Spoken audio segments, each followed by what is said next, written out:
Bonjour et bienvenue dans Parole d'Histoire, un podcast consacré à l'actualité des livres, des débats et de la recherche en histoire. Aujourd'hui, on diffuse la séance du 10 mai 2023 des Mercredis des Révolutions. Les Mercredis des Révolutions, c'est l'université populaire de la Société d'Histoire de 1848 et des Révolutions du 19e siècle en partenariat avec Mediapart, Politis, la mairie du 18e à Paris et Parole d'Histoire. Le thème de cette séance animée par Claudine Ducol, c'est littérature et révolution, avec le romancier Hervé Lecor et l'historien Thomas Bouchet. La prochaine émission sera consacrée au film de Ridley Scott, son premier en 1977, Les Duellistes. Ça vaut le coup d'essayer de le voir avant la diffusion du podcast. Tout de suite, littérature et révolution. Merci et très bonne écoute.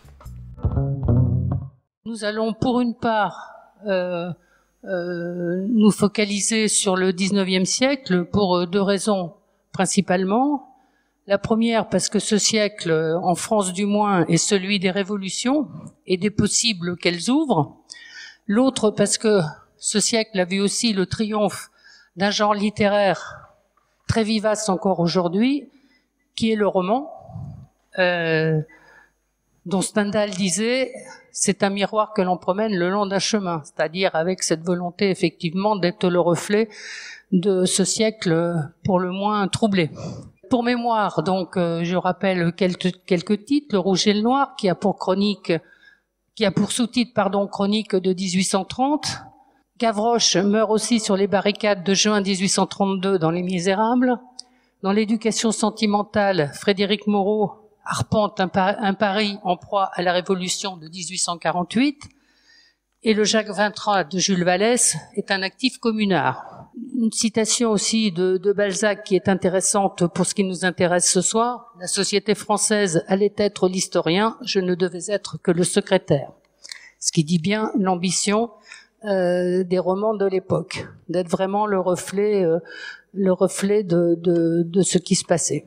La poésie n'a pas été quand même complètement en reste, avec notamment Hugo, Baudelaire et bien sûr Rimbaud, qui a dépeint le Paris insurgé. Donc toute une littérature très imprégnée d'un substrat social.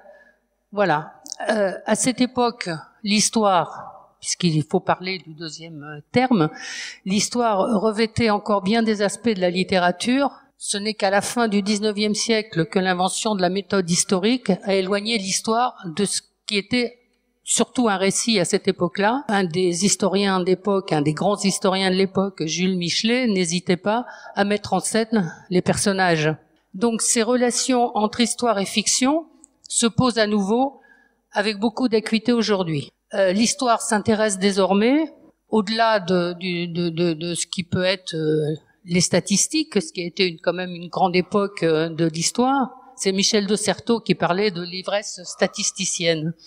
L'histoire s'intéresse désormais aux acteurs anonymes, à ceux d'en bas, comme on dit, se veut sensible, s'aventure dans l'exploration des possibles, se fait parfois contrefactuelle pour interroger les faits à la lumière du non-advenu. Elle s'essaie parfois, et avec prudence, à la fiction, souvent pour combler les trous de l'archive.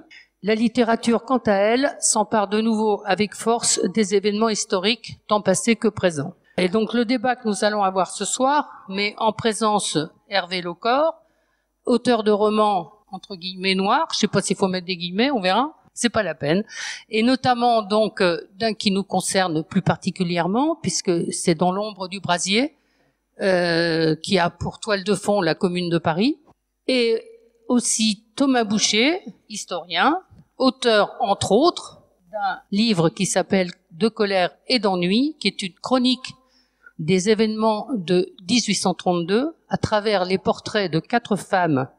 Alors là, je mets des guillemets, fictives, oui, mais néanmoins profilées à partir d'un usage rigoureux de l'archive. Donc voilà un peu la présentation de nos deux intervenants de ce soir, à qui je voudrais d'abord poser une première question. Je voudrais d'abord qu'ils nous disent un peu quel est aujourd'hui leur atelier, quel est l'atelier de l'historien, celui de l'écrivain, pourquoi éprouver pour l'un, l'historien, ce besoin de fictionner, et pour l'autre d'insérer, le romancier, ses histoires dans la grande histoire. Plus précisément, donc, Hervé Lecor, pourquoi avoir choisi la Semaine sanglante comme décor d'une affaire criminelle qui aurait tout aussi bien pu se passer à une autre époque? D'abord, le premier choix, c'était celui de la Commune. je voulais écrire depuis longtemps un roman policier noir, on appelle ça comme on veut, se déroulant pendant la Commune. Et puis j'ai longtemps été bloqué ou intimidé par un livre que Jean Vautrin avait écrit il y a 25 ans, 30 ans peut-être même, qui s'appelait Le Cri du Peuple, qui était un roman très aventureux, très feuilletonnant, et qui lui se déroulait pendant il prenait toute la durée de la Commune de Paris.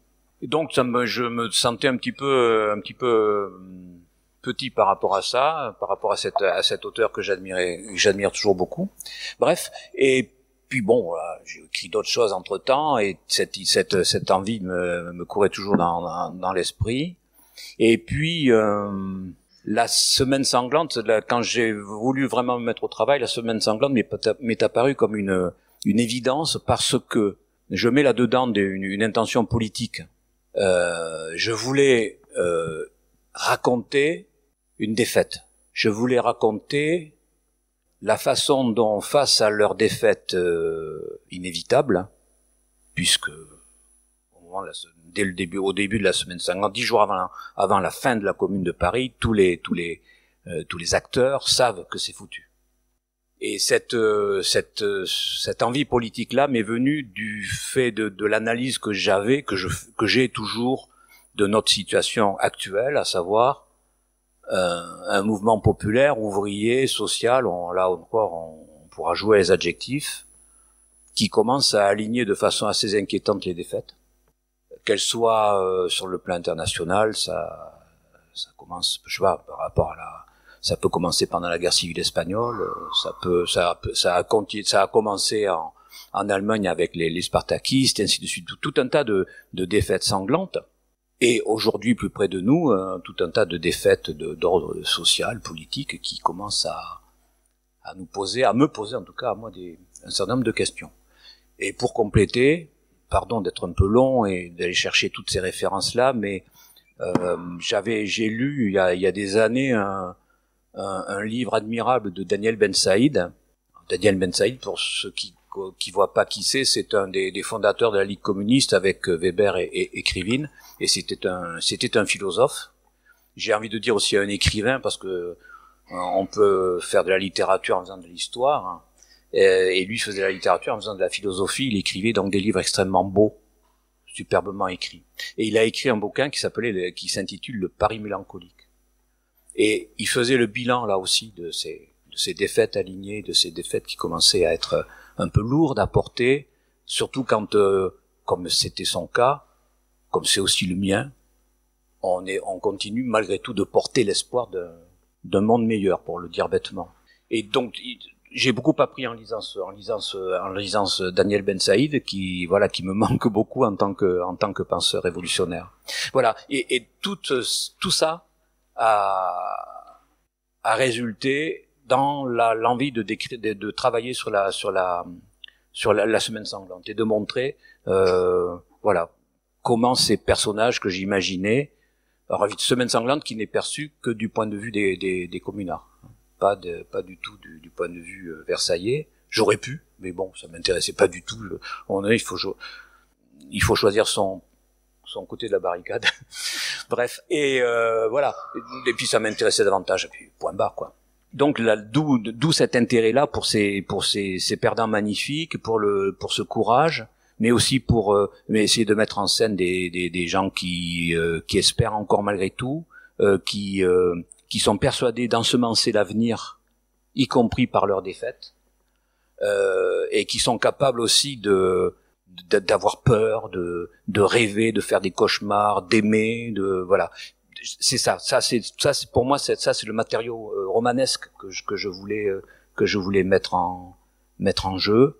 Voilà, c'est pour ça que je me suis lancé là-dedans, et comme voilà, moi, pendant plus de 2 ans, j'ai côtoyé ces braves gens. Thomas, je vais me tourner vers toi.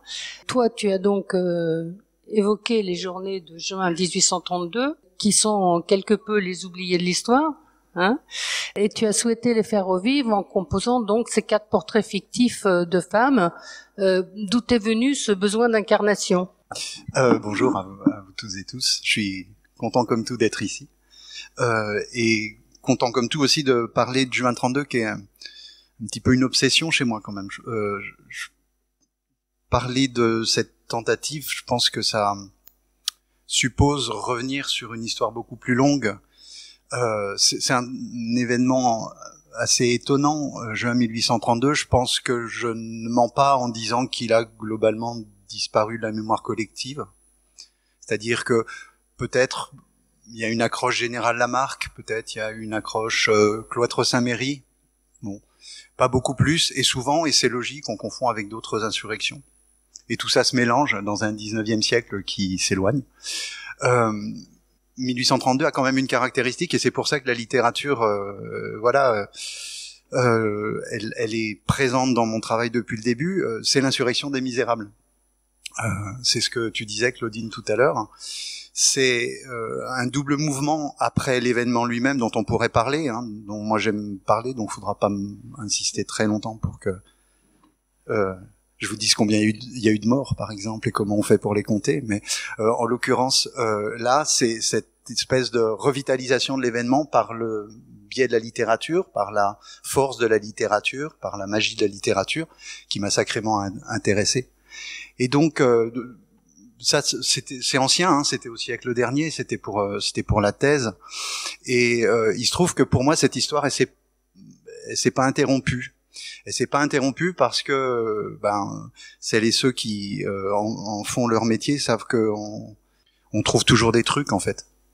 Et si on les trouve pas soi-même, on a des amis ou des proches qui nous disent t'as vu passer cette lettre en vente là sur eBay ou un truc comme ça.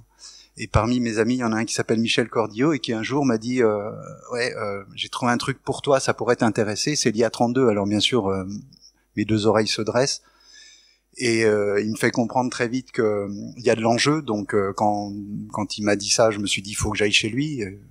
Et la lettre en question, c'était une lettre d'un insurgé de 1832 qui s'appelait Charles Jeanne, écrite 18 mois après l'événement, 18 mois après l'insurrection. Charles Jeanne était dans le camp des vaincus et il écrivait du Mont-Saint-Michel où il était emprisonné. Et c'est une lettre dense et consistante, hein, elle fait une 60aine de pages.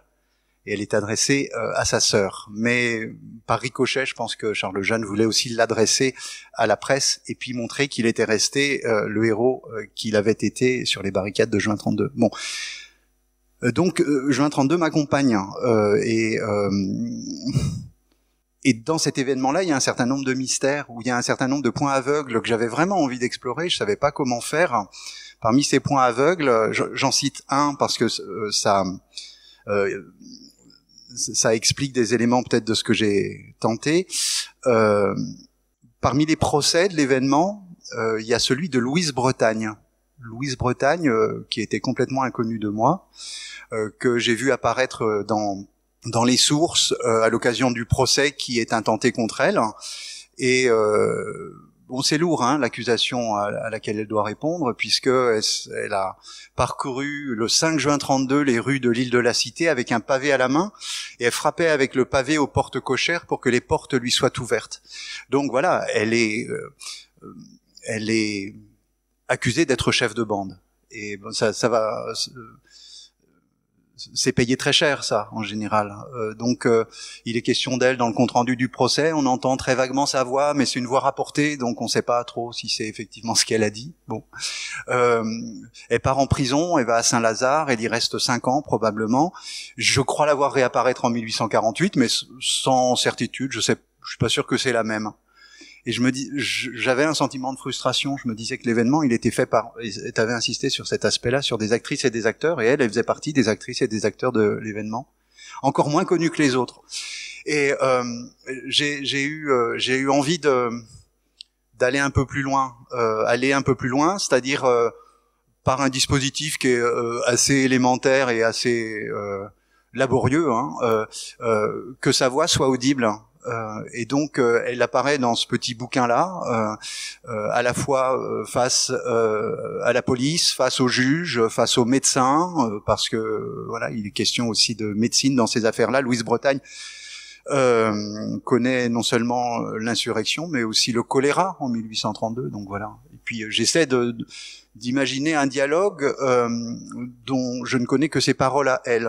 Donc ça fait un truc un peu bizarre, mais qui me donnait l'impression que quelque chose que je sais que c'est pas très rationnel mon affaire, mais le son de sa voix pouvait s'entendre à peine mieux, hein, dans, je sais pas, certains arguments, certaines réponses face à l'autorité, parce qu'elle est visiblement très rétive à l'autorité. Bon, je tente ça et puis je me dis très bien. Qu'est-ce que je vais faire avec et pour me porter dans cette affaire-là, il y a en fait mon grand regret, c'est-à-dire mon grand regret, mais qui m'anime et qui m'habite et qui me nourrit, c'est la littérature. Essayer de faire un truc pareil, ça a pas grand sens, sauf se dire qu'il y en a de très grands et de très très forts qui l'ont fait, et qu'on peut se placer un peu sous leur aile.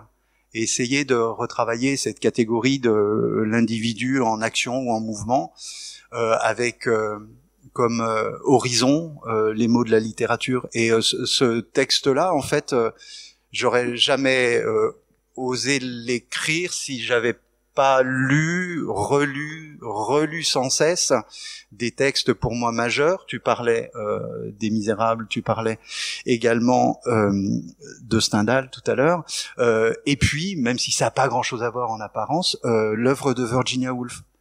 Et je me suis dit, elle a osé des choses, elle s'est permis des choses, elle a pris sa plume, elle a construit des actes d'écriture qui, me semble-t-il, donnent envie aux autres de bouger à leur tour. Et lorsque, dans Les Vagues, elle essaie de rendre compte de ce que c'est que la subtilité, l'évanescence d'un être dans une situation, mais je trouve ça absolument magnifique. Alors je me dis, je me compare pas, que les choses soient bien claires, hein. Ce que j'ai compris avec ce projet-là, c'est que je suis pas un écrivain. Voilà, ça s'improvise pas, ces affaires-là. Un écrivain peut-être, un romancier, pas forcément. Non, parce que voilà, faut du talent. Enfin, faut ce talent-là. Je dis pas que je suis nul en histoire, mais je dis que je suis poussif en fiction. Il faut dire les choses. Hein. Mais voilà, c'est pour ça que ce soir, ça m'intéressait vraiment beaucoup, parce qu'il y a cette double relation à l'histoire et à la littérature et on est un certain nombre dans ce cas-là qui nous porte un peu, dont on sait pas trop quoi faire, hein. Et voilà. Et maintenant, je suis lancé sur un autre truc, mais il y a toujours la littérature qui frappe à la porte, en fait. Mais dans un cas comme dans l'autre, cette appétence, alors d'un côté pour l'histoire, de l'autre côté pour la littérature, quelle borne quelque part vous mettez pour rester quand même dans l'atmosphère d'un roman, et de l'autre côté quand même dans le entre guillemets le vrai de l'histoire. C'est-à-dire, par exemple, Hervé Lecor, quand vous écrivez sur la Commune de Paris, avec cette idée en tête effectivement de vous mettre du côté des vaincus, etc. Qu'est-ce que vous avez retenu dans la Commune qui puisse être utile, entre guillemets, hein, mais à l'ébauche, enfin à la vérité, à la réalité de vos personnages romanesques, parce que vous parliez tout à l'heure des vaincus, mais je veux pas spoiler la fin du roman, mais il se termine quand même sur quelque chose a priori de plutôt positif, enfin en tout cas qui nous réjouit, parce que nos deux héros a priori sont pas tombés sous les balles. Voilà. Donc, justement, pourquoi, hein, à partir du moment où on veut parler des vaincus, pourquoi à un moment donné vouloir garder ces personnages? Je crois vous parliez de limites. En fait, la première, enfin, pour ce qui me concerne personnellement, je pense que pour écrire un roman, qu'il soit historique ou pas d'ailleurs, mais là, en l'occurrence, il faut déjà se débarrasser de tout présupposé et se laisser aller à une certaine naïveté. C'est-à-dire que il faut, en tout cas c'est ce que j'ai essayé de faire, il faut oser partir de personnages, leur donner de la chair, de l'épaisseur, de la densité, et tâcher de les tenir constamment. Vous parliez de la Commune comme toile de fond, c'est pas la toile de fond, c'est qu'ils Ils sont dans le tableau. Enfin, et c'est un tableau en 3D que j'ai essayé de dépeindre. Donc c'est d'abord cette naïveté, c'est raconter l'histoire de gens, de tigres de papier, de personnages totalement imaginaires, mais avec le référentiel permanent, obsédant de la tragédie historique qui se passe autour d'eux et avec eux. Voilà. Donc ça c'est la première chose, c'est se lancer à corps perdu dans l'histoire. Voilà. Les premières lignes du bouquin. Parce que en gros je fais pas beaucoup je planifie pas beaucoup mes histoires, donc les premières lignes du bouquin j'avais une vraie, en plus j'écris de façon un peu visuelle, j'avais vraiment c'est mes trois bonshommes la nuit en train j'avais voulu qu'ils aillent faire sauter une batterie versaillaise, donc je les vois, je les fais marcher dans la boue, du côté du bois de Boulogne là-bas, et à partir de là tout le reste s'est mis à exister, c'est-à-dire que derrière, j'avais Paris la nuit qui continuait qui dormait, mais qui dormait dans la crainte des bombardements, puisqu'on est à un moment juste avant le déclenchement de l'invasion versaillaise, où tous les quartiers ouest de Paris sont bombardés de façon intensive, et ça y est, j'y étais quoi, et je déroulais bêtement, naïvement mon petit film personnel. Voilà, et donc je revendique ça, je revendique ce côté enfantin, j'espère pas infantile, mais enfantin de raconter cette histoire et de mettre ces personnages au service de ce que je racontais, de ce que je disais tout à l'heure, à savoir voilà, ces gens vont perdre, ils vont risquer leur vie, ils vont peut-être la perdre, parce que quand je commence le bouquin, je ne sais pas du tout lequel va survivre de parmi ces trois-là, même si j'ai envie d'en sauver quelques-uns. Et heureusement, il y en a quelques-uns. Tout le peuple de Paris n'a pas été massacré, malgré les efforts qui ont été déployés à l'époque. Mais et à partir de là, voilà, pour moi, c'était parti. J'avais plus qu'à dérouler dérouler le récit. Enfin, plus qu'à façon de parler, mais voilà, c'était ça. Ça, je revendique ça. Avoir cette espèce d'innocence, d'être un peu. Moi, je pense que pour écrire un roman, pour ce qui me concerne, il faut être un peu bête. Il faut pas chercher, je ne cherche pas à faire le malin, à démontrer quoi que ce soit. La seule chose que je voulais montrer, c'était le courage désespéré de gens qui se battent pour la révolution, pour la Commune de Paris, pour la révolution sociale, avec tout ce qu'on veut. C'était ça, je revendique ça. Et après, sur le plan littéraire, peut-être que ça va peut-être vous parler, il y a un effet de focalisation. C'est-à-dire qu'un peu comme au cinéma, je travaille en plan rapproché, voire en très gros plan, mais aussi avec des plans généraux, avec des mouvements de caméra qui permettent il n'y avait pas de drone à l'époque, mais j'aurais bien aimé avoir une vision presque aérienne de la ville, quoi, pour montrer l'enchevêtrement des rues, l'enchevêtrement des barricades. Bon, peut-être qu'on en reparlera, mais les barricades de la Commune de Paris, c'est assez surréaliste. Et ça m'intéresse aussi, ce jeu sur focaliser d'abord parce que ce sont les personnages qui sont au premier plan, mais à un moment donné, il faut être capable de dézoomer et essayer de donner un tableau beaucoup plus ample de la chose, quoi. Et en plus, c'est ce que j'aime au cinéma aussi, de la façon dont le cinéma s'exprime. Thomas, pour revenir à De colère et d'ennui, tu as parlé d'un personnage, mais en fait, il y en a 4. Est-ce qu'avec ces 4 femmes, tu as cherché à avoir, comment je dirais, brossé quand même un panorama complet de 1832, puisque ces 4 femmes, évidemment, sont d'origine très différente et représentent différents acteurs de cette époque à des endroits, en principe, elles sont pas censées se rencontrer, à des endroits extrêmement différents. Est-ce que là, il n'y a pas, de ce point de vue-là, je dirais, un parti pris historien de chercher à circonscrire, à essayer de circonscrire un fait un peu plus complet? Je l'ai fait un peu comme ça venait en fait.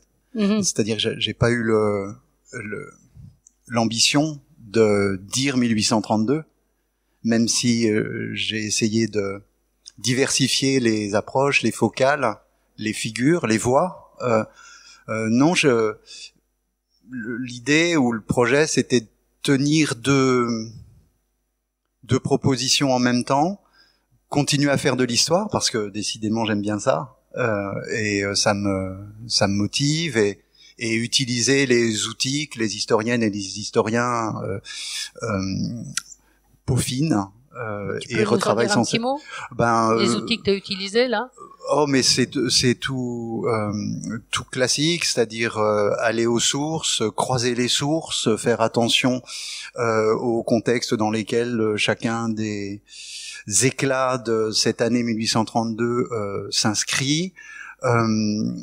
Essayer de ne pas prendre ce qui est dans les sources pour argent comptant. Enfin, c'est des choses que vous connaissez par cœur.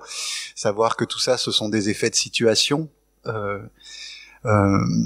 Essayer d'être rigoureux dans le travail, faire de mon mieux, parce que je trouve qu'il était intéressant, en tout cas pour moi, à certains moments, de ressentir quelque chose comme la substance de l'événement. Le coup du bilan des victimes, c'est pas abstrait, c'est que pour essayer de les compter, ces victimes de juin 32, je suis allé aux archives de la préfecture de police, et donc j'ai ouvert, il y en a d'autres qui l'ont fait ici, je le sais, j'ai ouvert des registres de la morgue.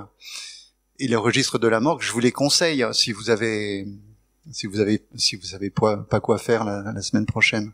C'est du côté du Pré Saint-Gervais, c'est ça? Maintenant, hein, c'est là-bas. Ouais, c'est ça. Vous y allez, c'est ouvert à toutes et à tous. On n'a pas besoin de prouver qu'on est descendant d'un combattant de 1832 du tout. Et donc ça me tient. Je pense que les sources nous disent des choses qui ont de la valeur, enfin dont il serait un peu dommage de faire n'importe quoi. C'est en tout cas ma position, et c'est pas pour autant que j'ai l'impression de dire le vrai. J'étais plutôt dans la catégorie du vraisemblable. Je me disais, voilà, ce que je raconte, ça aurait pu se passer comme ça. Ces situations-là, elles auraient pu exister. L'une des femmes en question est l'épouse d'un scientifique qui travaille au Muséum d'histoire naturelle. Bon, j'ai arpenté le jardin des plantes dans tous les sens.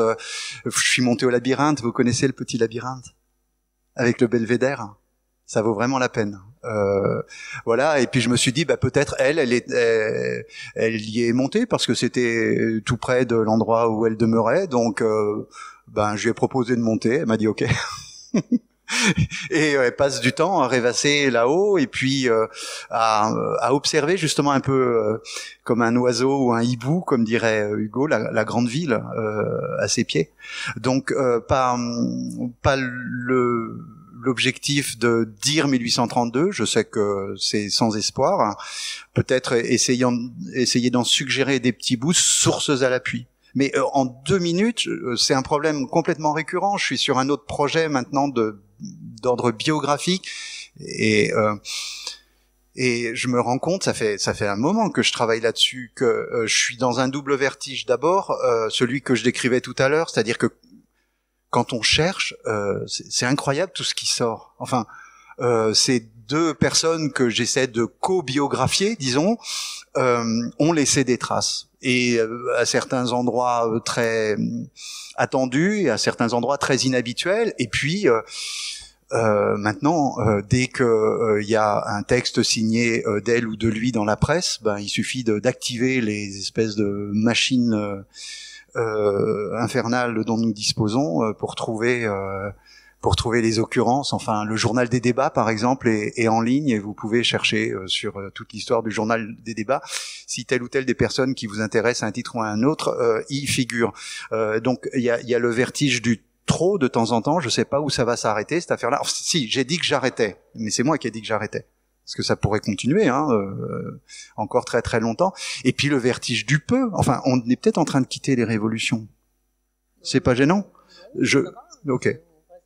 Je me rends compte que ce que je sais d'elle et de lui, tout mis bout à bout, c'est rien. C'est-à-dire que ça se compte en quelques dizaines de jours dans une vie.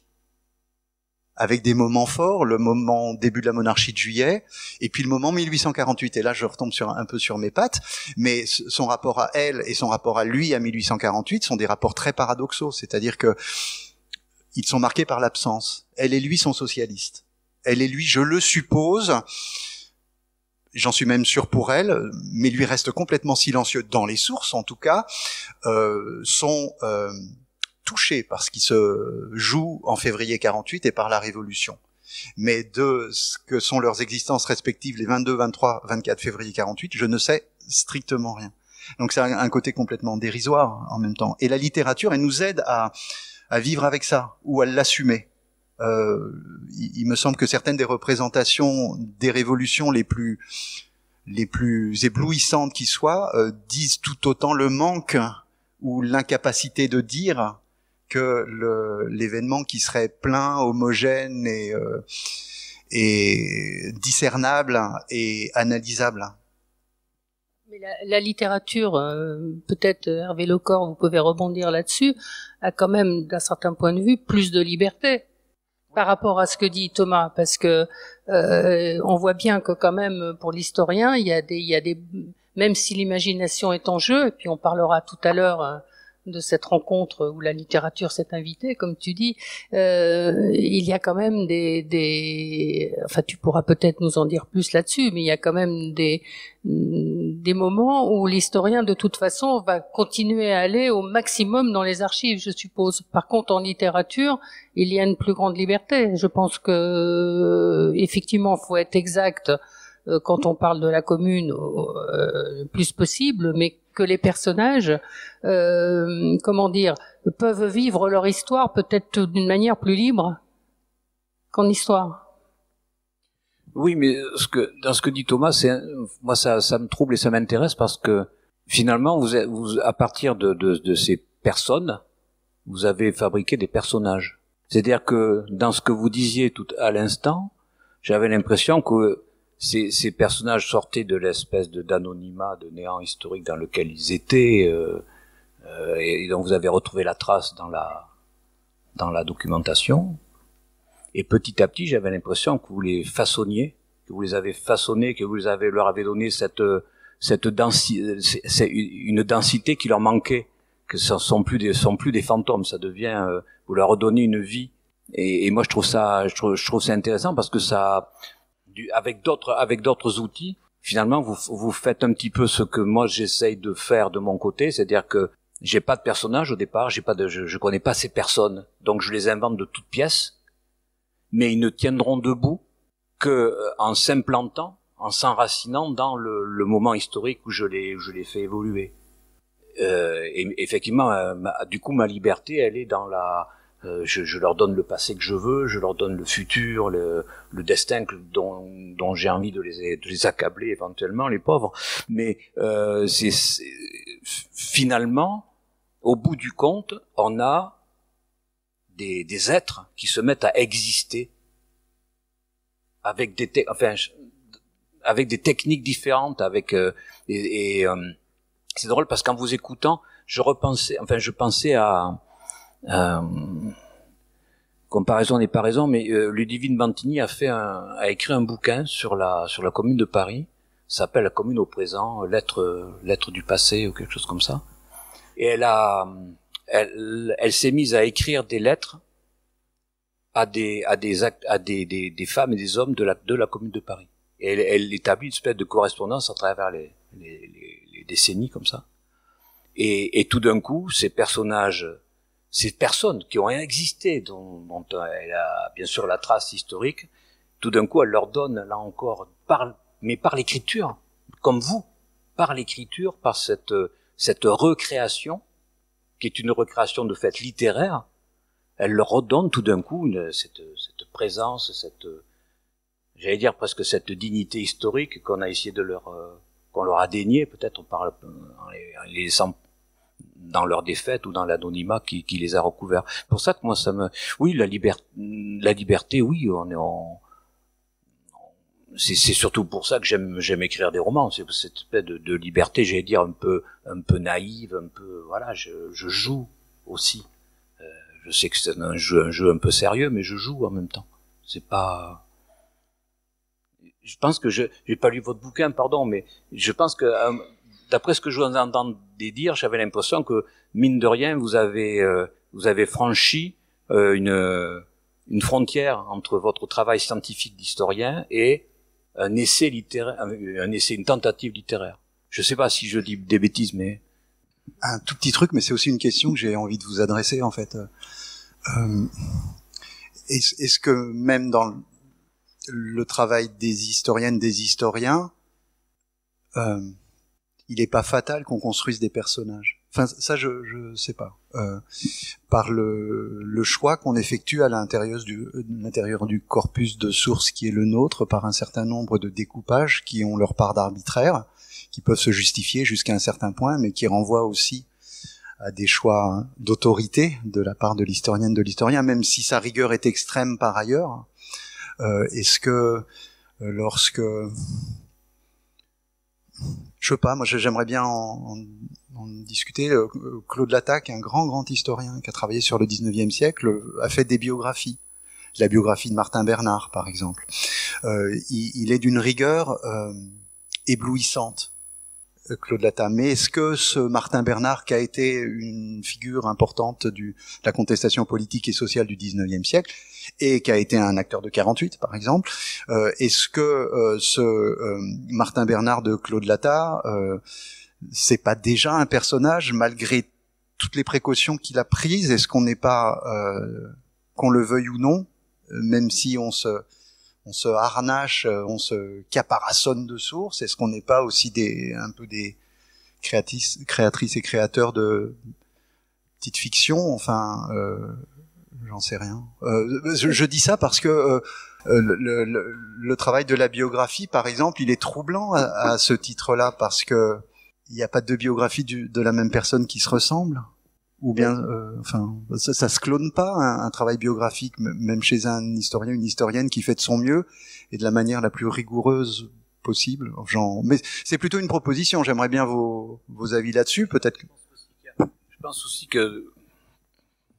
que pour vous, dans ce que vous faites comme travail, comme pour moi, il y a aussi le lecteur. Il y a aussi l'effet produit sur le lecteur et la lectrice.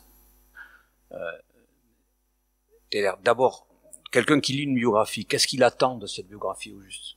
Quelles sont ses attentes, et est-ce que ces attentes vont rencontrer les intentions de l'auteur? Et en fonction est-ce que dans ces attentes, il y a cette envie de justement de voir vivre, s'incarner un personnage par-delà la rigueur historique dont le biographe va pouvoir faire preuve.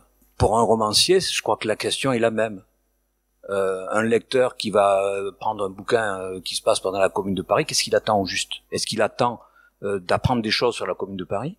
Est-ce qu'il attend de voir plutôt une intrigue avec des personnages bien campés, auxquels il va s'attacher, pour lesquels il va ressentir de l'empathie ou une certaine identification? Après, d'une certaine façon, ça nous échappe à nous qui écrivons. Aussi bien vous, je crois, que moi, à un moment donné, tel lecteur ou lectrice va vous dire ces personnages, ils sont magnifiques, ils m'ont beaucoup plu.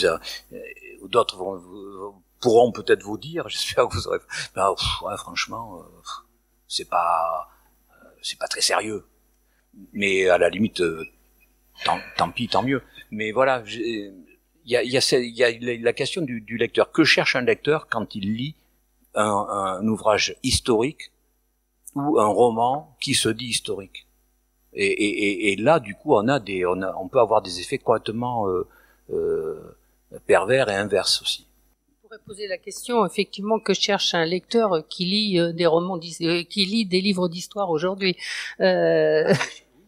Mais je pense que c'est voilà, exactement, parce que dans votre dialogue là, il y a quand même quelque chose qui me vient à l'esprit. C'est quand même une certaine temporalité. On voit bien qu'aujourd'hui l'histoire, elle est quand même, elle se tourne beaucoup moins vers des grands ensembles, plutôt vers l'histoire des acteurs, vers l'histoire des sensibilités, vers etc., etc., et que c'est peut-être là que le point peut se faire avec la littérature, d'autant que la littérature de l'autre côté, on voit le retour quand même de beaucoup de romans avec une trame historique aujourd'hui. Il y a quand même plein de romans qui sont sortis ces derniers temps, Les Bienveillantes, tout ce qu'on veut, qui ont pour trame vraiment l'histoire, et à l'inverse, l'histoire effectivement, en s'intéressant aux acteurs, aux sensibles, etc., évidemment se rapproche d'une démarche où effectivement les personnes peuvent être des personnages, quoi.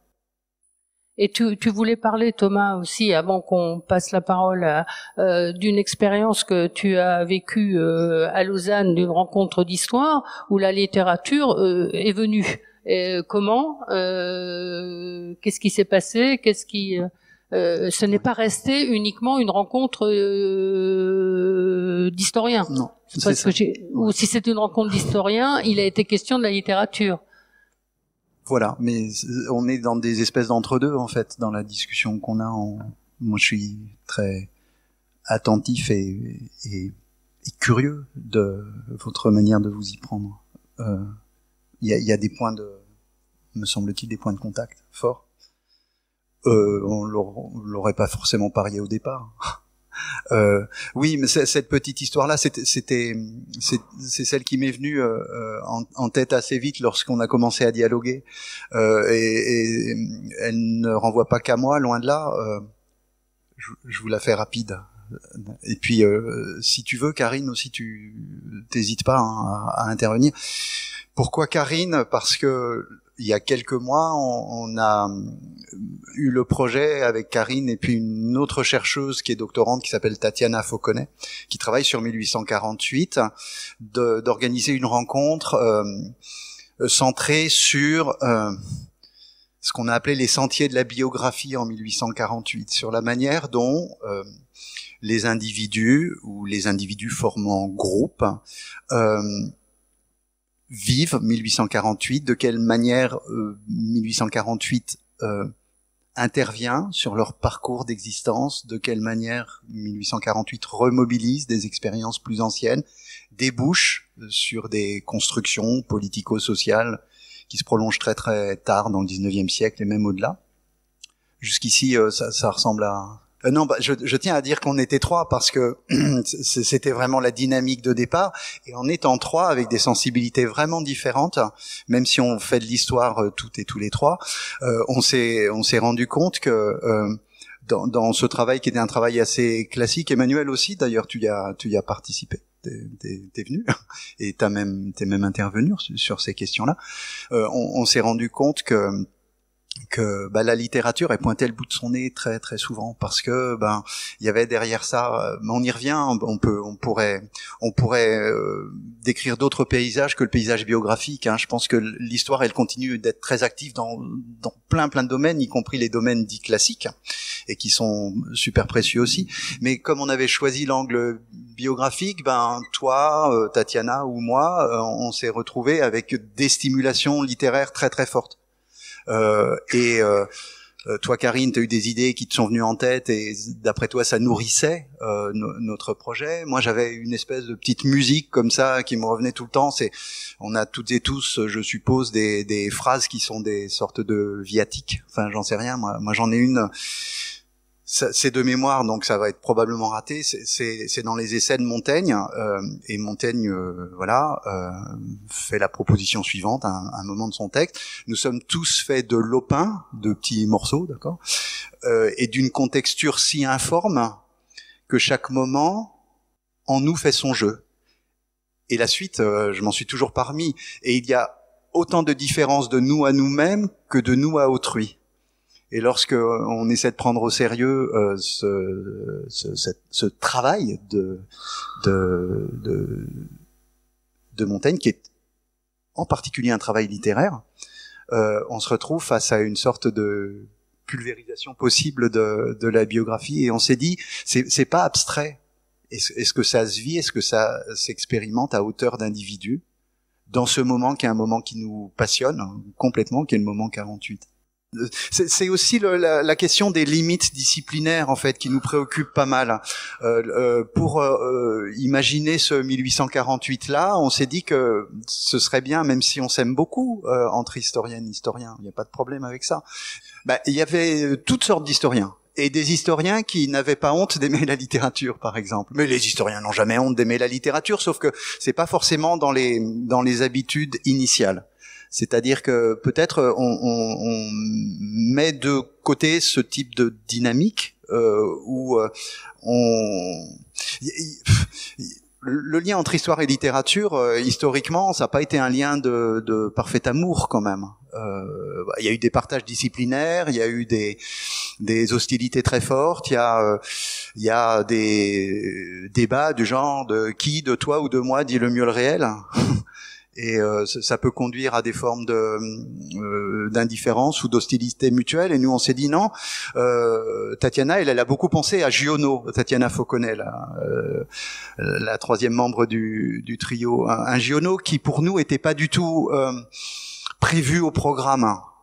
Un Giono qui a écrit, vous le savez peut-être, et moi ça a été une découverte, et c'est pour ça que j'ai vraiment aimé ce moment-là, qui a écrit dans les années 70 un livre qui s'appelle Le Déserteur. Vous l'avez vu passer, Le Déserteur, un truc, un véritable ovni. À la base de Le Déserteur, il y a un certain nombre d'ex-voto dans des petites églises du Valais en Suisse. Et à partir de ces ex-voto, Giono essaie de penser, d'imaginer, de rêver l'histoire d'un homme qui serait l'auteur de ces œuvres-là. Et il le voit comme un déserteur qui a quitté probablement la France, qui est arrivé en Suisse, il sait pas trop comment, par le sud, par le nord, et dont il est bien possible qu'il ait été conspirateur et révolutionnaire, mais c'est pas sûr. Et on s'est dit que ça nous aidait véritablement à réfléchir à ce que c'était que la présence à l'événement révolutionnaire. On a parfois tendance à se dire que, quand on est en révolution, on y est corps et âme. On y est jusqu'au bout des ongles. On est d'un côté ou de l'autre de la barricade à fond. Et c'est documenté, ça, bien entendu. Mais la présence à l'événement n'est pas une présence monochrome, pas avec un seul ordre de motivation. Il y a plein de raisons pour lesquelles on peut se retrouver aux barricades. On peut se retrouver aux barricades aussi, même si ça semble moins stimulant peut-être sur le plan du combat politico-social, on peut s'y trouver par hasard. On peut s'être fait coincer dans les rues. Et puis moi j'évacue pas complètement ce type d'argumentaire chez un insurgé qui essaie de se défendre du poids d'une accusation. Bien entendu, on a l'impression que c'est une échappatoire simple. J'y suis pour rien, je voulais pas être là, j'étais là quand même. On se dit il est en train de se défiler. Elle est en train de se défiler, c'est un peu fastoche. Mais non, ça peut exister. Et puis se défiler lorsque le risque c'est 5 ans de prison, je pense que ça vaut la peine d'essayer. Vaut mieux passer ces 5 ans-là ailleurs qu'en prison quand même. Tout ça pour dire que la présence à l'événement, c'est une présence qui est pas une présence évidente. Aux barricades de juin 32, il y en a qui viennent, qui repartent. Et puis il y en a qui sont dans le tragique de l'événement, et puis il y en a qui rigolent bien. On rit, on chante, on plaisante, on balance des insultes aux barricades. C'est ce que j'ai découvert dans la lettre de Charles Jeanne dont je vous parlais tout à l'heure. Il y a des présences incertaines, on comprend pas pourquoi. Et je trouve que la littérature a dit ça magnifiquement. Frédéric Moreau, dans l'éducation sentimentale, en février comme en juin 48, il est là sans être là. Il comprend pas trop lui-même ce qui est en train de se passer. Il est spectateur de ce qui est en train de se jouer, mais il voit des choses qui sont des choses importantes et qui structurent l'événement révolutionnaire. Mais peut-être que si quand même. Alors c'est aussi effet de lecture, c'est-à-dire que moi, lecteur de l'éducation sentimentale, je suis pas interchangeable avec toi, Claudine, ou vous, lecteur ou lectrice de l'éducation sentimentale. Mais pour le retour de Frédéric Moreau en juin 48, au moment de l'insurrection tragique, ce qui m'est resté dans la tête et qui me quittera pas, ça a pas une valeur historique démente, c'est Frédéric Moreau levant les yeux en se précipitant vers le quai Voltaire et voyant un vieillard en train de pleurer. Et ça peut être ça aussi une insurrection. Ça peut être ça aussi l'événement révolutionnaire. Ce qui est pas saisissable par les outils classiques des historiennes et des historiens. Qu'est-ce qu'on fait de ce vieil homme en train de pleurer? Ou qu'est-ce qu'on fait du début de l'insurrection des 5 et 6 juin 32 par Hugo, où il dit il n'y a pas de début à l'insurrection.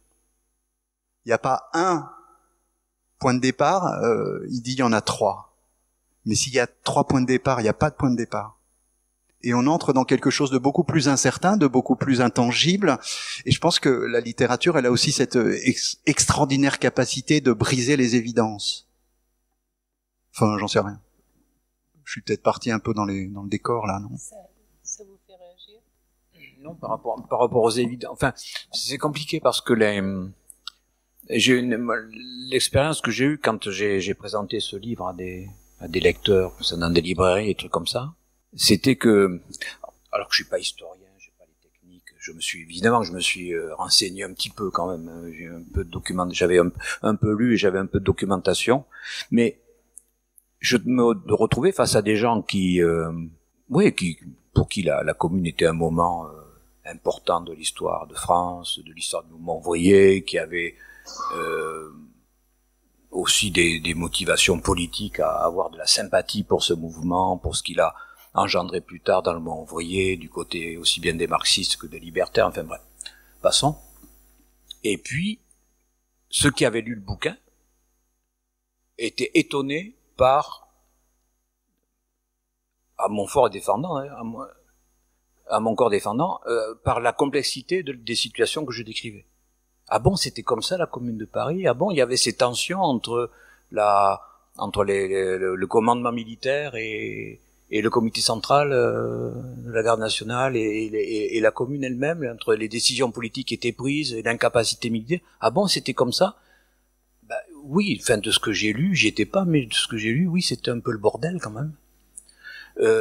C'est d'ailleurs en partie pour ça qu'ils ont été vaincus de façon aussi barbare et aussi rapide. Et du coup, là, j'avais l'impression, du coup, je faisais presque des cours au bout. En plus, on me demandait alors la Commune de Paris comment c'était. Alors, j'étais prof, hein, donc tout d'un coup, je me retrouvais face à 30 ou 40 personnes et je leur racontais, voilà, ça commençait le 18 mars, machin, ouais, à 20. Bon, ok, mais c'était pas mais j'avais besoin d'abord de le resituer. Et puis surtout, donc les gens avaient l'impression de sortir d'une espèce d'imagerie d'Épinal. Ils avaient gardé de ça. Vous savez, un peu, c'est figé par les photos. C'est un peu comme l'imagerie de 36 et du Front populaire, quoi. Le prolo avec sa casquette sur l'œil, sa clope, les filles en train de danser dans les usines occupées, genre de chromos comme ça, des situations qui en fait n'en disent pas grand chose. Et à partir du moment où on zoome un peu en avant et où on se mêle au populo, ben on s'aperçoit que c'est beaucoup plus compliqué que ça, quoi. C'est par rapport à ce que vous disiez 32, les 3 causes que vous évoquez. Ah bon, c'était comme ça s'est pas déclenché comme ça tout d'un coup, il n'y a pas eu un coup de fusil dans la rue, c'est pas ça. Et ça, avec mes petits moyens de romancier, j'arrivais finalement à dessiller un certain nombre de regards sur. C'était pas mon but au départ. J'étais pas là dans. Voilà, je vais montrer ce que c'était que la Commune de Paris, en tout cas la semaine sanglante. Et pourtant, cet effet-là se faisait quand même. Là encore, la question du lecteur et de ses attentes. Et comme comme c'est un roman policier aussi, j'ai eu aussi des retours de lecteurs qui ou bien trouvaient que j'avais mis trop de fantaisie dans ils trouvaient que l'intrigue policière était de trop. Ah, vraiment, ça sert à rien, mais c'est des conneries. Qu'est-ce que ça vient faire là? Moi, ce qui m'intéresse, c'est la Commune de Paris. J'essayais d'expliquer patiemment que mêler la violence criminelle à la violence de l'histoire, je trouvais ça plutôt intéressant.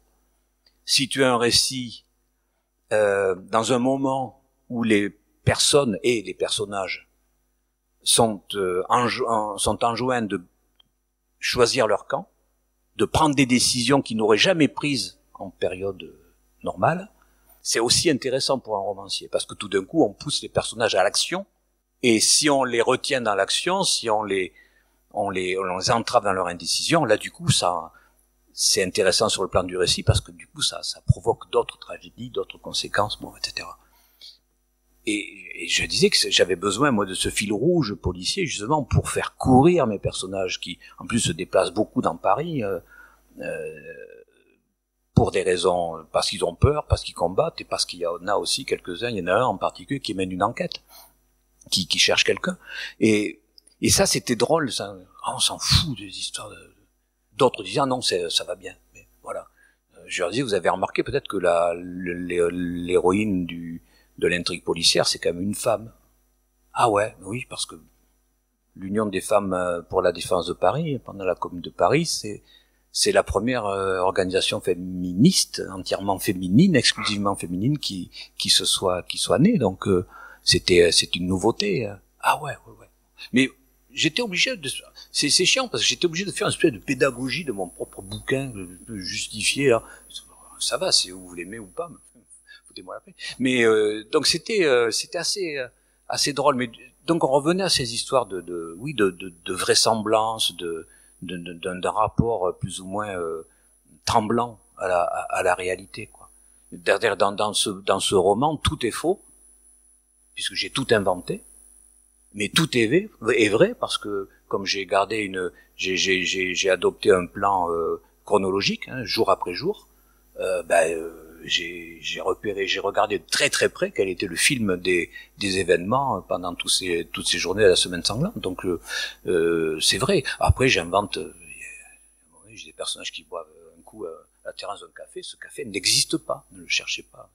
Du côté de Saint-Placide, il n'existe pas. Mais je m'en fous. C'est la licence que je me permets après avoir vu, par exemple, ce qui m'a donné l'idée de leur faire boire un petit coup, c'était les cahiers rouges de Maxime William, qui à un moment donné raconte simplement qu'on se bat à 400 mètres à vol d'oiseau, on se bat, et lui, il voit des gens qui sont en train de boire un coup à la terrasse d'un café, comme si rien ne se passait. L'endroit où ils sont, il y a pas un impact de balles sur les murs, tout va bien, quoi. J'ai dit, ça c'était troublant parce que ça veut dire qu'il y avait des quartiers de Paris qui étaient parfaitement calmes, où les combats ne se sont pas déroulés, quoi. Et moi, comme romancier, ça m'intéressait d'explorer ce genre de choses, donc inventer une petite terrasse avec, voilà. Je reviens, enfin c'est toujours pareil, je vais m'arrêter là-dessus, mais je reviens toujours à cette notion de jeu enfantin, de naïveté que j'assume dans ces moments de pure invention, quoi. Mais c'est vite fait. C'est marrant parce que dans Les Misérables, à propos de 1832, il y a justement cette scénarisation-là. C'est-à-dire qu'à quelques encablures de la grande barricade de la rue de la Chanvrerie, Hugo dit quelque part qu'on mangeait des glaces au café laitier. Un café qui existait vraiment, mais le fait qu'on mange des glaces à ce moment-là au café laitier, c'est pas prouvé par l'archive pour Hugo. C'est simplement parce qu'il pense qu'il y a quelque chose à voir de ce côté-là. Enfin, marrant la correspondance qu'il y a.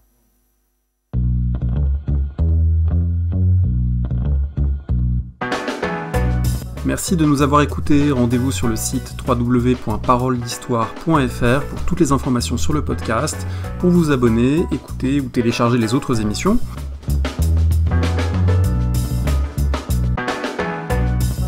La discussion se poursuit aussi en ligne, notamment sur Twitter. Vous pouvez poser des questions @paroledist et à bientôt pour un prochain épisode.